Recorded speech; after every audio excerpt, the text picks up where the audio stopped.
Let's talk about Timo Meier's suspension, Barry Trotz's comments on the Tomer trade, and oh, by the way, Nashville welcomes the Flyers to town tonight. We're going to nail all that jello to the wall on today's Locked On Predators podcast.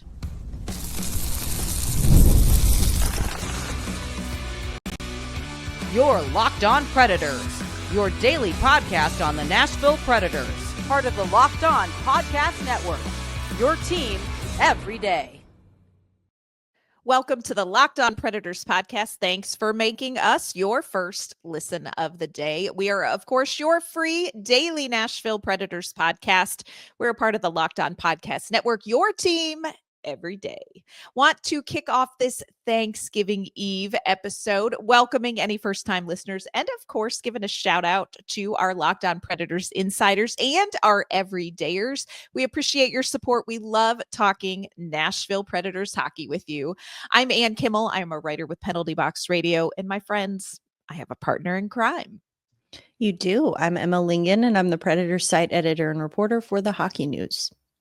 Emma and I are going to try to get it together, friends. We are frankly still reeling a bit from the Philip Tomasino trade news and that loss Monday night to the New Jersey Devils. We're going to talk about the fallout from that Timo Meier cross-check on Zach L'Heureux. We're going to discuss comments made yesterday about the Tomo trade by Barry Trotz, and we are going to try and make some sense of whatever could happen tonight in a game against the Philadelphia Flyers. Before we dive into all of that, I want to let you know today's episode is brought to you by FanDuel. You can start the season with a big return on FanDuel. New customers can place a $5 bet, and you're going to get started with $150 in bonus bets if you win that first $5 bet. Visit FanDuel.com to get started. All right, Emma, it feels like we are still kind of trying to clean up the crumbs of some early week messes in today's episode, because it's sort of been a little bit of a poop show, if we're being real honest here. Let's start off with news that came down yesterday. New Jersey Devils player Timo Meier has been suspended 1 game for his cross-check to the face of young Zachary L'Heureux, a move that nearly sent me to prison, but we opted not to. Overall, Emma, when you hear this decision by player safety, kind of what is your assessment of the 1 game suspension? Well, I know that any non-Predators fans, specifically any Devils fans who might possibly be listening to this, will probably call me a homer, but I'm not a fan of this team. I just cover this team, and quite honestly, it's the right move. I mean, Chris Mason said it on the broadcast as well. He said right away, he said that could be suspension worthy. I mean, there was just no reason for it. It was after the whistle. It was L'Heureux had made a perfectly legal, perfectly good hockey play, kind of little shove from the back, which happens all the time. And Meier just cross-checked him once, cross-checked him a second time, got him up in the face. And then once L'Heureux was on the ground, he went after him again. And it was just not there's no need for that. There's no place for that. No. And I will say this, I understand in general, I think, Emma, in the hockey fan community, in the hockey community, because sometimes it feels like player safety rulings are arbitrary, or because they have an effect on future games. It's their decisions. Very rarely do you have a decision from player safety across the board, get everybody going, yep, nailed it, got that one right. Like, just in general, the response is frustration with player safety for a number of different reasons. I know that there were some Devils fans that really took exception to the suspension. They were talking about it's not fair. There was a play against Timo Meier. Ross Colton from the Avalanche only got a $5,000 fine for cross-checking Timo Meier. So he was on the receiving end. And in that case, the perpetrator only got a $5,000 fine. But look, that sucked. Don't disagree. I don't think anybody should get cross-checked in the face. Not Timo Meier either. But you can't tell me that there is any sort of justification for what happened. And here is what I will say. I don't know Timo Meier that well.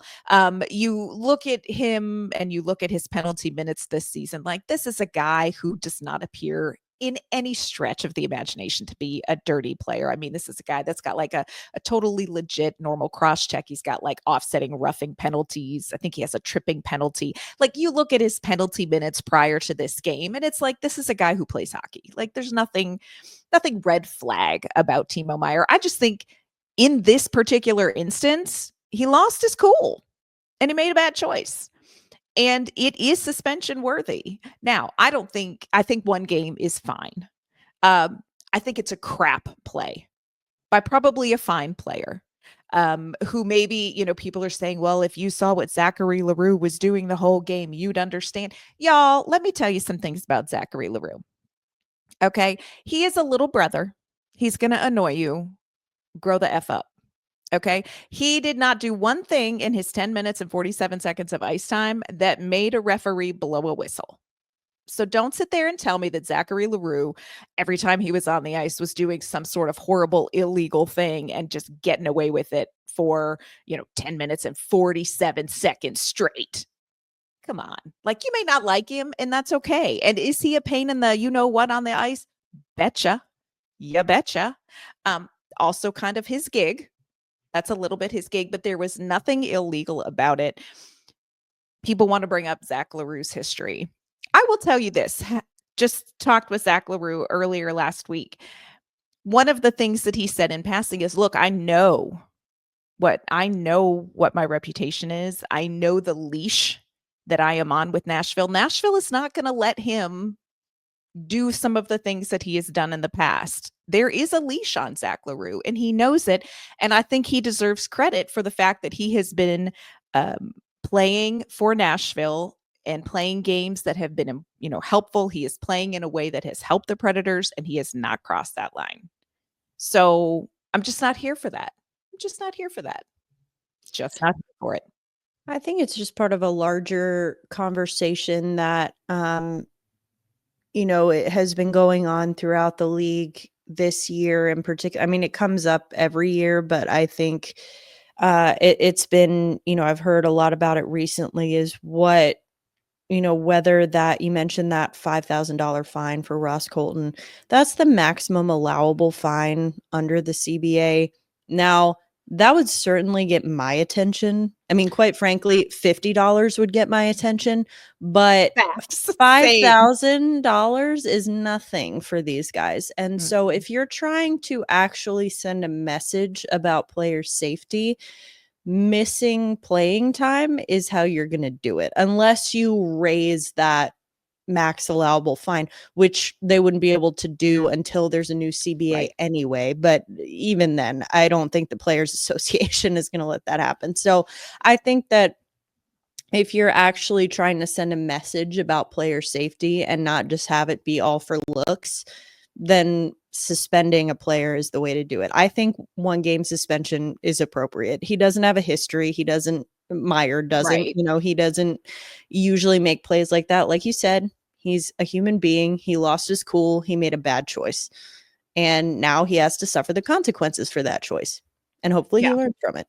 Yeah. And again, I go back to, I think dissatisfaction with rulings like this is, like you said, it's kind of part of a bigger problem in that, the feeling is, and remember what I always say, feelings are like farts, indicators of something, doesn't always mean it's true, doesn't always mean it's not. You really got to read it. But the feeling is that there is such arbitrary rulings in some of these situations. And I understand why Devils fans who have seen Meier be on the receiving end of this, a similar situation and not having the equal punishment dished out. I get why you're frustrated, but the bottom line is that just because Timo Meier was once cross-checked in the face doesn't excuse him when he does it moving forward. And I do think there is something to be said for figuring out what really is a deterrent. Are you really trying to deter some behavior with a $5,000 fine? Look, Emma and I, we will change our ways for $5,000. But I agree with you. I think if you're looking at ways to really change the way players respond in situations, it is with missing games. So that's what we want to say about that. Also, have not heard specifically anything yet about the condition of Zachary L'Heureux. Also, still waiting on word from the team on Jeremy Lauzon, who left that game with a lower body injury. So there's a lot to be listening for this morning from the team as they get ready for tonight's game. Coming up, still got a little more cleanup we're going to do, Emma. We are going to talk about reaction to this Phil Tomasino trade to Pittsburgh. We're going to hear what both Barry Trotz has said and what Tomer himself has said coming up. Today's episode is brought to you by Built. Listen up, renters. Do you ever feel like you're stuck in this loop of rent payments, just watching your money vanish into thin air? It's time to turn that rent game around and start earning some serious rewards. That's where Built Rewards comes in. Built is breaking ground as a neighborhood rewards program that hooks you up with points on your rent. Every month, pay your rent and watch the Built points roll in. Use points to jet off on a dream vacation. You can put your points towards a flight or a hotel stay. You can also use your points to book fitness studio classes. You can redeem them towards a future rent payment. They're designed to meet your lifestyle. You can pay rent hassle-free through the Built Rewards app. Your rent game just got a major upgrade. Built points have been consistently ranked the highest value point currency by the Points Guy and Bankrate. Earn points by paying rent right now when you go to joinbuilt.com/lockedonnhl. That's JOINBILT.com/lockedon. Again, JOINBILT.com/lockedon. Make sure to use our URL so they know we sent you. Joinbuilt.com/lockedonnhl to start earning points with your rent payments today.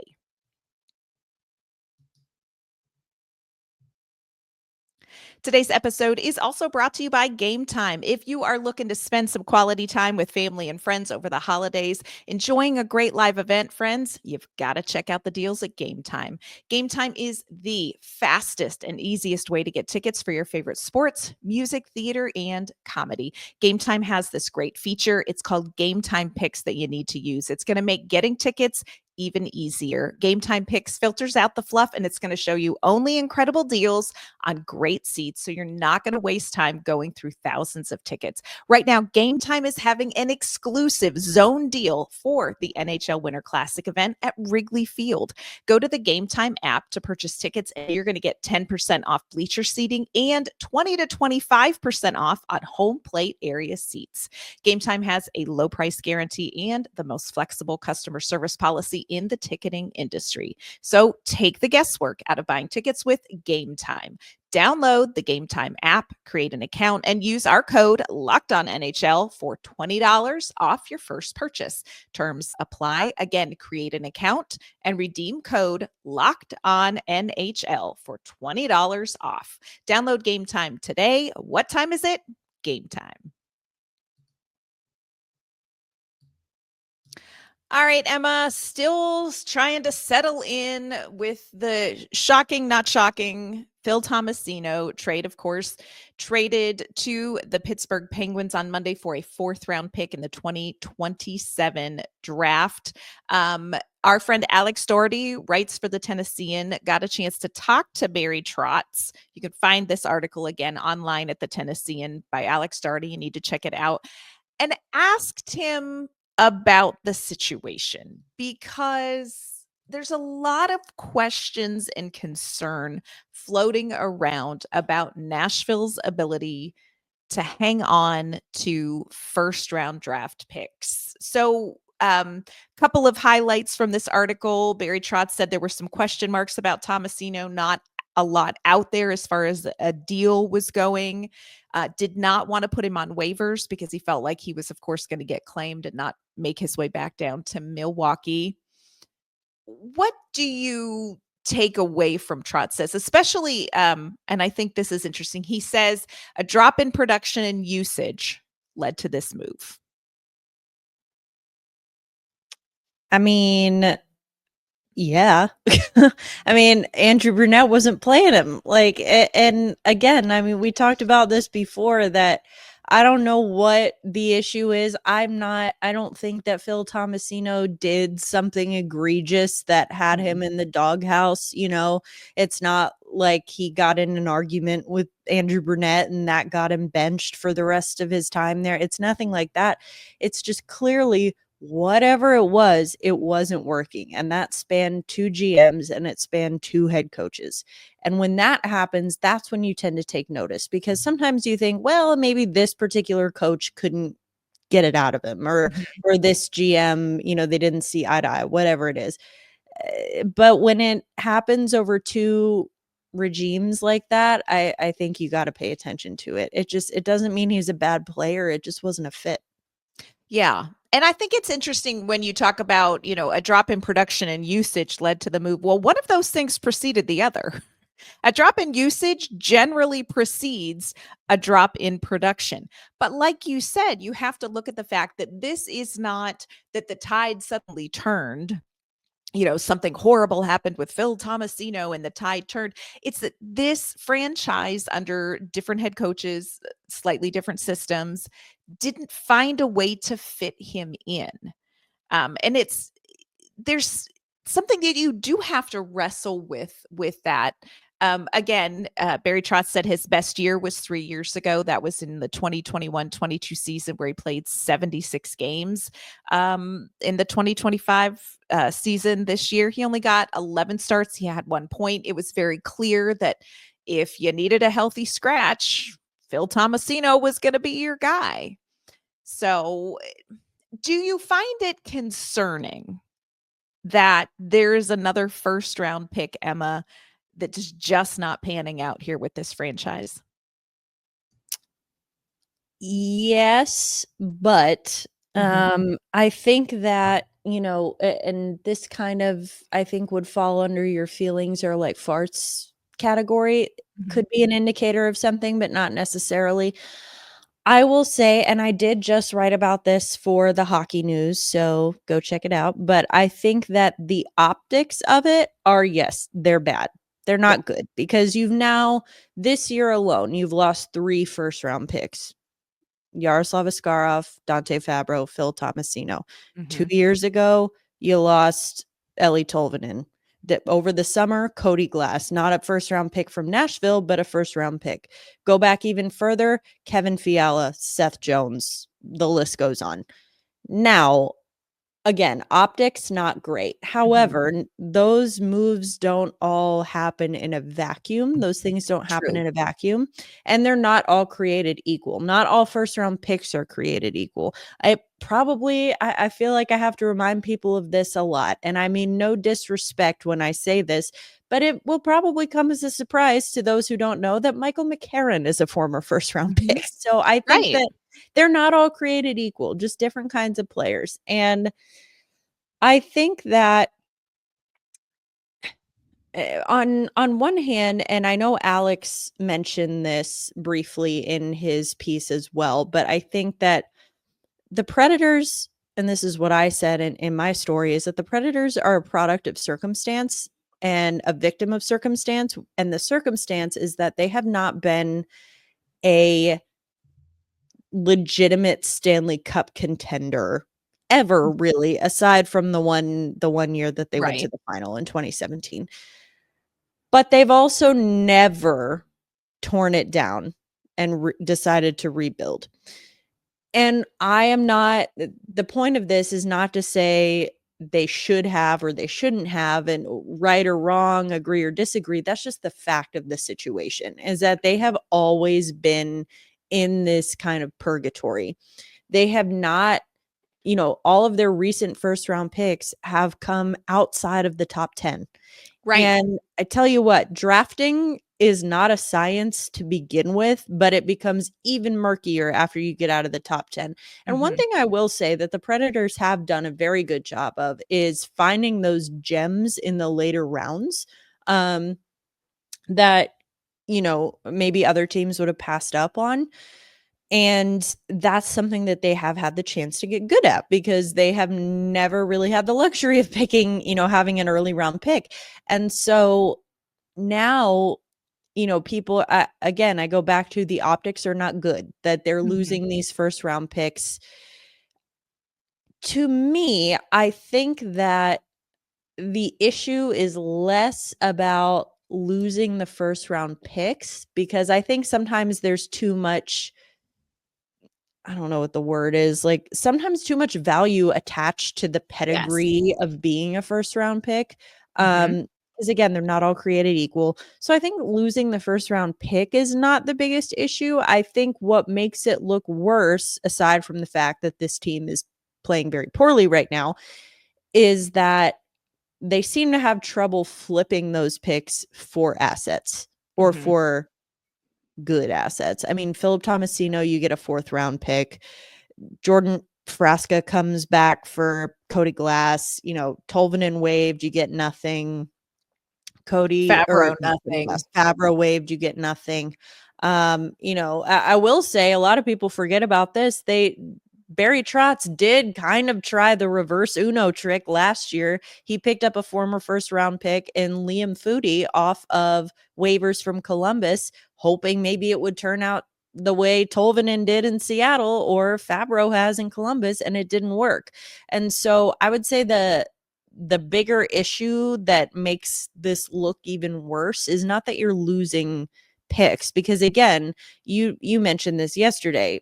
You lose Seth Jones, okay, but you get Ryan Johansson, and he kind of carries you to a cup final. Right.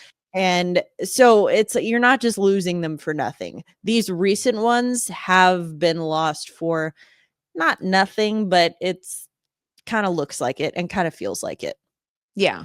And I agree with what you're saying. I think people forget that drafting is wizardry.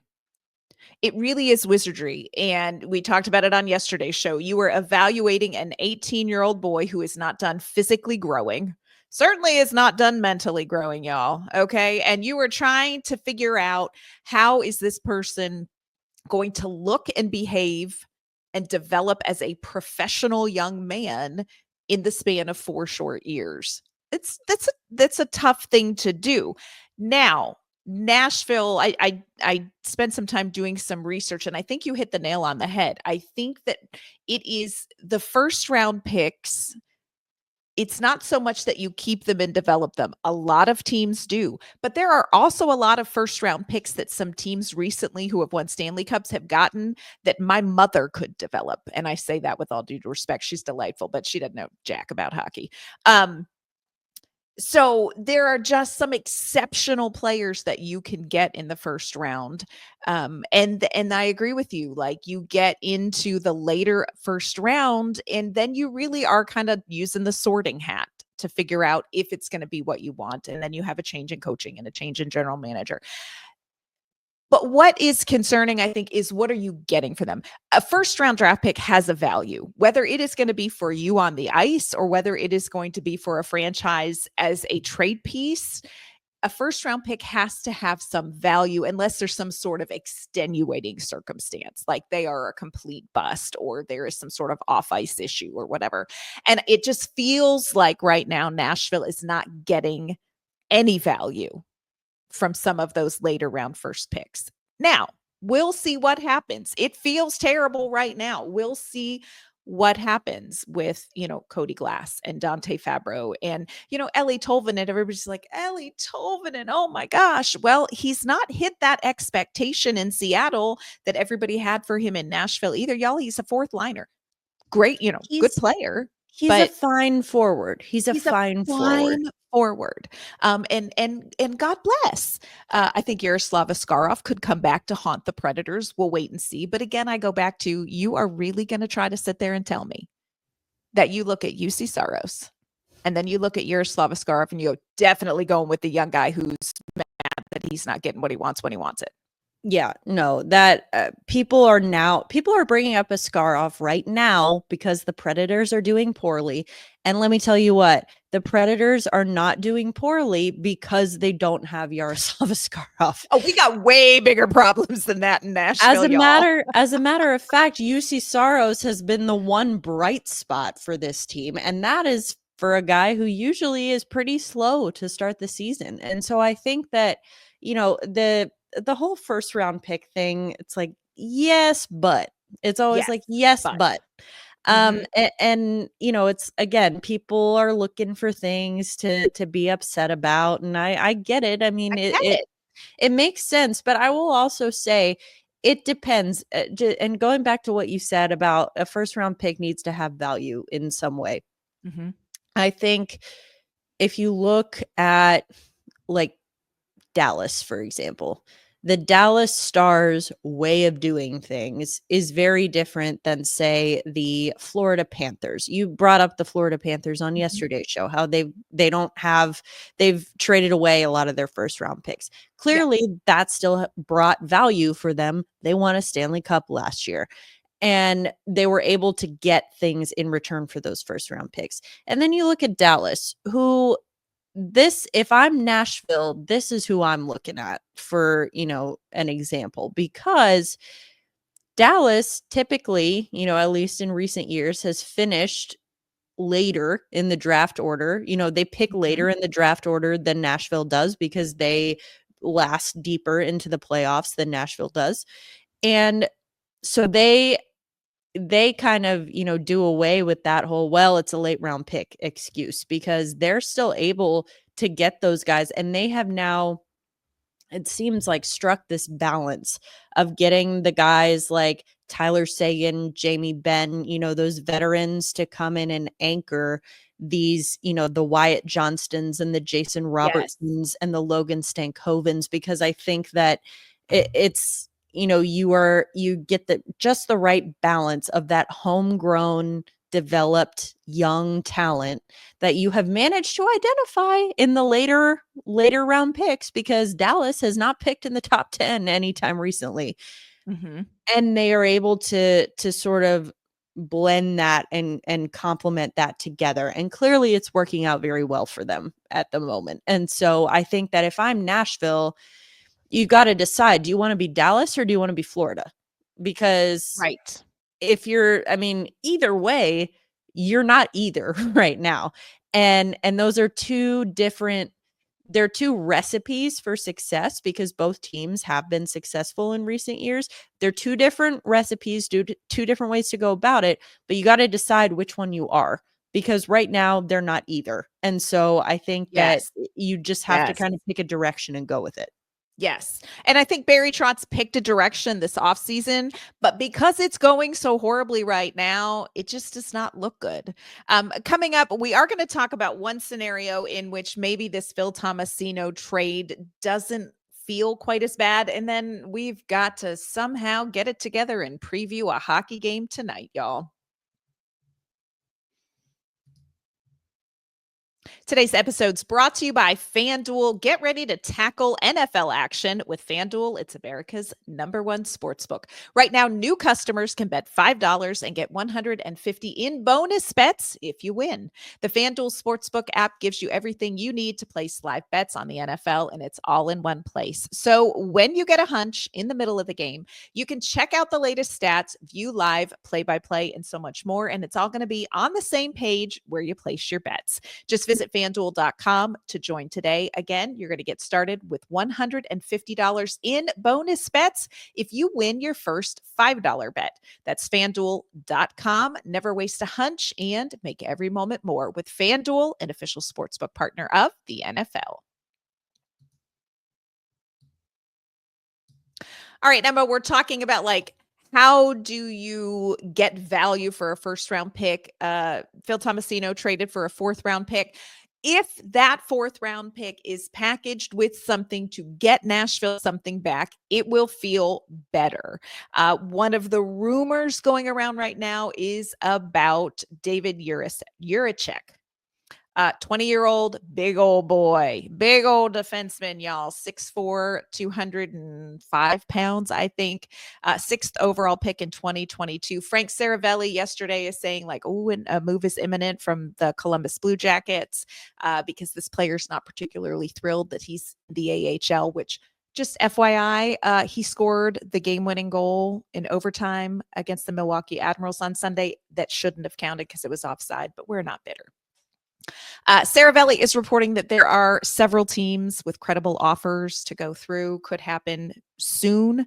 Rumors have been the Canucks, the Flames, the Flyers, Nashville. We don't know. So we're going to see if Barry Trotz is in on this. I think that would make it feel a little better if you can flip that 4th round pick, package it with something palatable, and get something in return. Wouldn't you agree, Emma, that maybe there's a chance to redeem this move with Phil Tomasino? Yes, but also I will say that, a lot of times you're not going to get the immediate gratification that you want from things like that. Truth?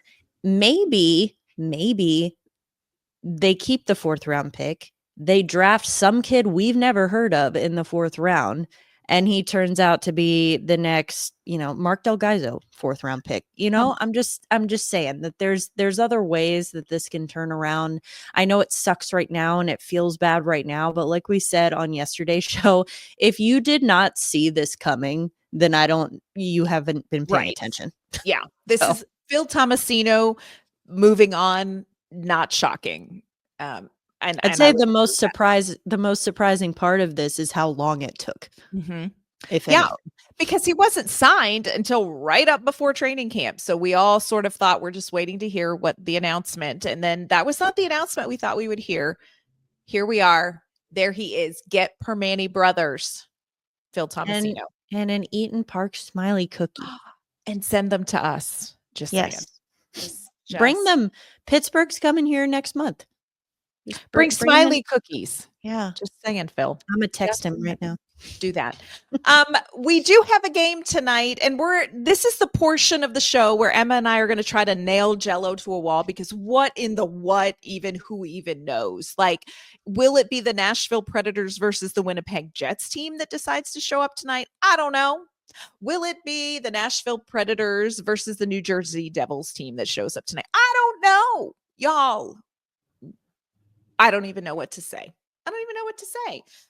Philadelphia 5-3-2 in their last 10 games. Their wins have been over teams that are maybe not the top of the standings. Chicago, Buffalo, Ottawa through their kind of skid there. San Jose, they did take Tampa Bay to a shootout and won, but they've lost to Vegas, Carolina, Colorado, Florida, Carolina again. They're consistent.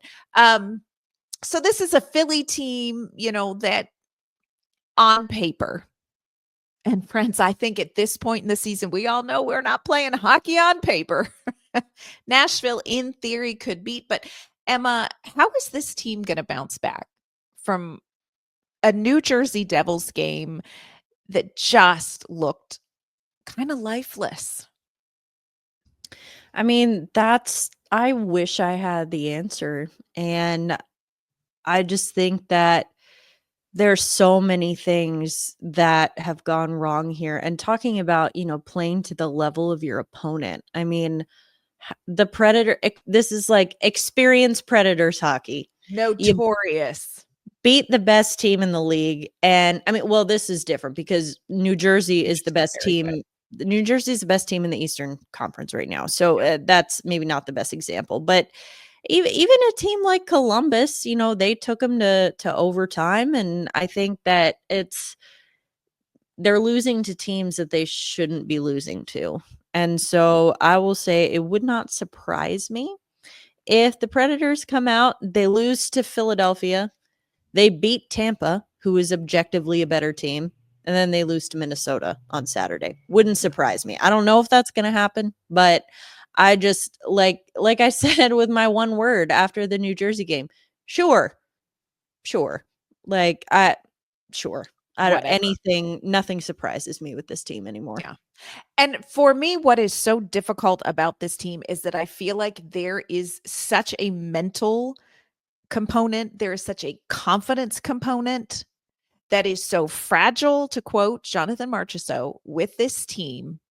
And it is so hard to predict if they can resurrect enough confidence to play well. And I don't know, because there are times where they should have and they didn't. I don't, and I get people are unhappy with this team and for a number of reasons. And look, this is not super fun for us right now either. But this is not a team that is devoid of talent. You might not like the age of the talent, but it is not devoid of talent. There is talent here on this team, but they cannot seem to get it together with any consistency. And you're just, that's a world of hurt.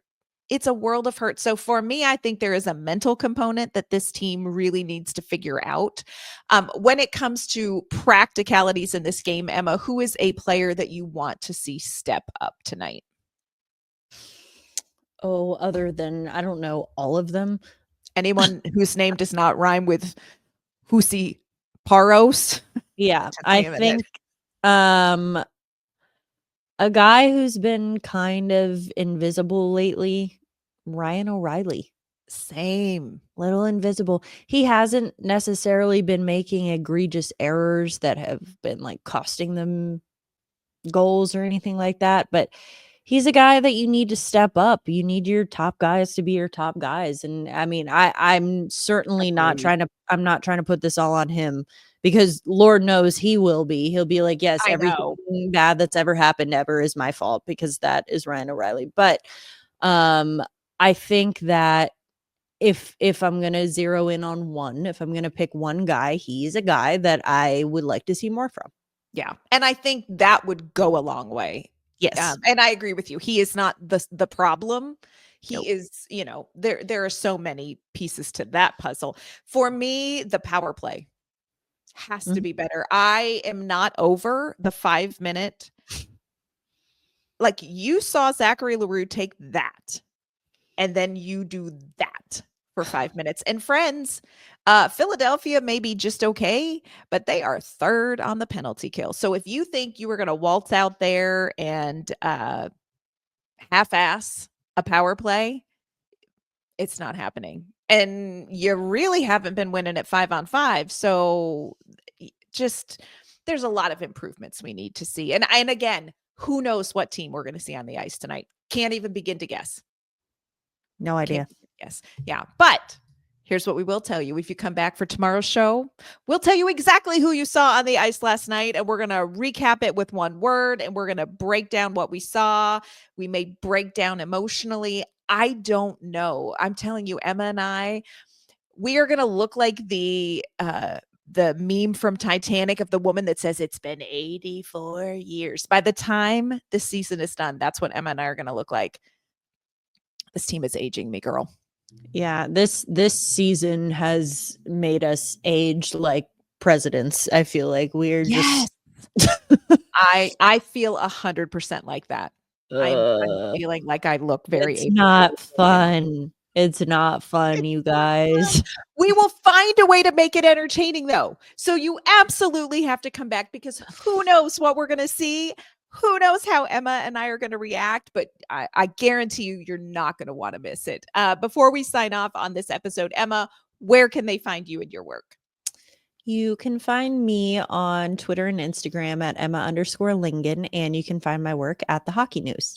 You can find me on social media at ANK_Mama on Ice. You can find me at Penalty Box Radio as well. That is going to do it for today's episode of the Locked On Predators podcast. Thanks for making us your first listen of the day. Hey, if we don't catch you tomorrow, do want to wish everybody a happy Thanksgiving. But we'll be here, and we'll see you then.